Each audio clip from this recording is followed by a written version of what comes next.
Hi, this is Chris from the Stephanie Miller Show. Please enjoy this exclusive clip from Political Voices Network. I think when you're talking about the former president, this is something that is complying sort of with a pro forma DOJ rule, and it's just something that happens before you charge. And I think in many ways it's not news. Everyone's known, including the defense camp, that Donald Trump has been the target of this investigation for quite some time. This is really a formality, and I think there's no question that he is going to get charged. I think it's just a question now of when. We're all feeling a little giddy. You just said before the break, We are. eagerly anticipating indictments. Yep. So are we. Really? I haven't felt this way since my kids were born. You know? Yeah. We were saying Neil Katyal, who was right the last time, says it's this week. Andrew Weissmann says he thinks today or tomorrow. Kindly Doc Maddow, as you call her, did a nice synopsis because I am losing track myself. But October 2nd, 2023, the New York civil fraud case. January 15th, 2024, E. Jean Carroll defamation case. January 29th, 2024, pyramid scheme case. Forgot about that one. Yeah. March 25th, 2024, New York hush money case, and May 20th, 2024 classified documents case. I've heard more and more experts say, Charlie, I wanted to get your take on legal experts saying if he delays this May thing, because Judge Cannon obviously tried to split the baby there by not, going after the election, but going later than, many expected. They're just saying Jack Smith can just slot another case in there, the J6 case or whatever, if the documents case is delayed. What do you think? Absolutely. Jack Smith has played this chess game very well. Yeah. I mean, he has got the pieces right where he wants them. Yeah. It appears. And we're not even talking about Fannie Willis. Right. Yeah. No, that's just what's on the docket so far, right? Yeah. What is your take on that? Because that also, right, should be soon. Didn't we say beginning of August? She said August. Yeah. Yeah, so I don't, and I don't know, how that will or won't overlap with Jack Smith's case, right, or who will go first. Well, what's your take on that? Oh, I don't know. I don't know that there's what the legalities of, does one trump the other. I would guess that Willis and Smith would have to negotiate something.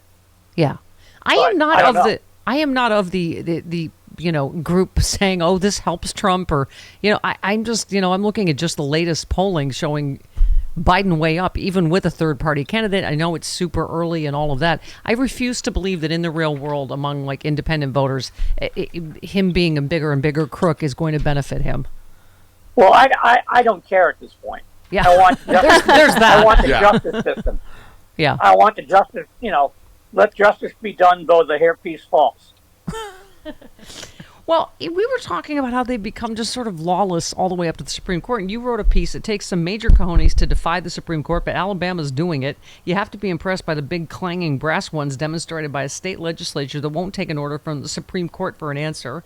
While Alabama's population is 27% black, just one of the state's 7 districts is majority black. In a 5-4 decision in June, Supreme Court affirmed a 3-judge panel's ruling that Alabama's current map violates the Voting Rights Act by taking away the voice of black voters. And so even to this right-wing packed court, they're saying, screw you, right? Right. And, you got the same thing going on in Texas with immigration. Mm-hmm. You've got a slow-motion nullification crisis going on right now. Yeah. And sooner or later, I think this administration is going to face the kind of decision that John Kennedy faced in 1962 at the University of Mississippi. The federal government's got to protect its prerogatives. Yeah. Yeah, and Texas is saying, screw you, we're not going to take razor wire out of the Rio Grande. Yeah, we'll see you in court, basically. Right. Yeah. You said empowered state governments are pushing the limits of constitutional order and the rights and sovereign prerogatives of their fellow states in dozens of different ways right now, and they don't seem to give a damn that they're playing with dynamite that's already detonated once in the history of the Republic with horrific results to, among other places, Alabama. That's exactly, and that's what obviously these latest charges are. It is sedition. It is the overthrow of the United States government. Or certainly the disruption of the constitutional order, yeah. Yeah. And, I think, a high-profile examination of that issue was all to the good. Yeah. Yeah.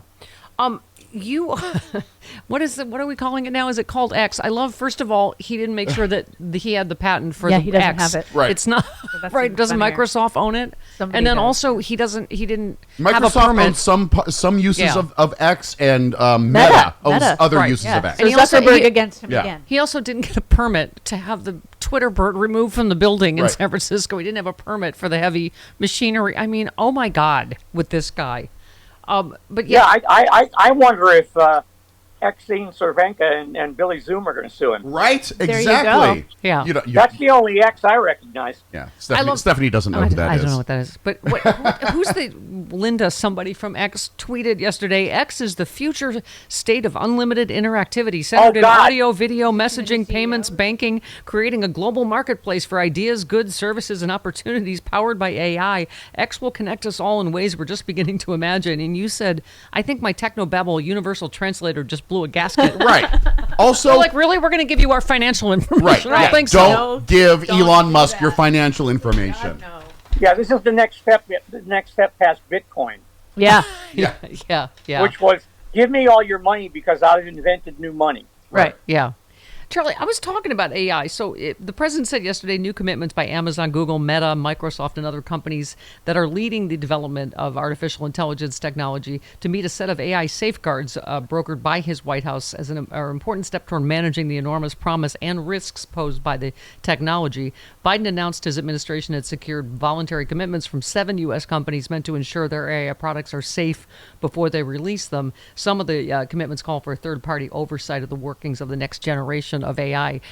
My friend Bob and I were hiking, and he was saying there was a project he was working on that would have taken him a month, and it really was like amazing. It took like 15 seconds when he put it into chatbot or whatever, and he's like, "Here, let me show you. Give me a review of the Stephanie Miller Show and Stephanie Miller, and make it positive." And it literally in 5 seconds, I'm like, "I'm having them write my eulogy. I'm not trusting any of you. This is fantastic. I sound fantastic." But what is your Journalists would beg to differ, though, Yeah. Stephanie. Thank you. yes? But Charlie, so what is your? Because obviously that's the thing, can be used for good or evil, right? Yeah, I just needed another technological explanation for why my entire profession is obsolete. I was really No, looking it's- forward to that. You true. ink stained wretch. I know. I'm pixel stained, I guess now. Yeah. Well, radio kind of went through the same thing about 20 years ago when computers Yeah. replaced pretty Jack. much all local DJs. Yeah, remember Jack? Yeah, FM? Yeah. absolutely. Yeah. Yeah. So, I kind of see what journalism's going through now, Yeah, Charlie, and it the, sucks. The computers at least played the same records.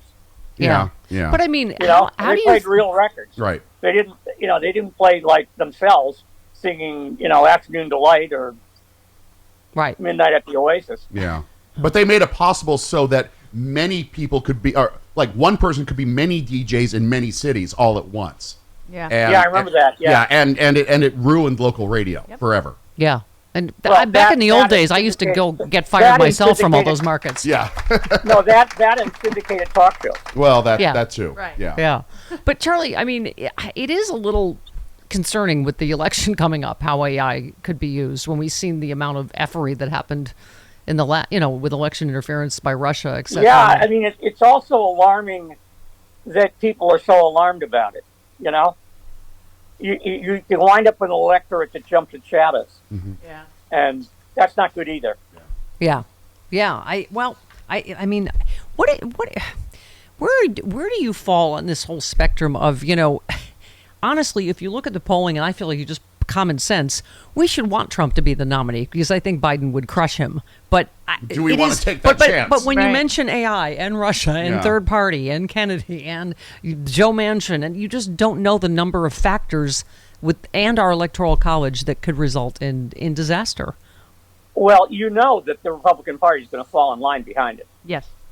Yeah. That's going to happen. There's not going to be a mass exodus among Republicans. Yeah. Well, So you've got to take that into account. I don't know. I mean, I just don't see anybody stepping up. yeah.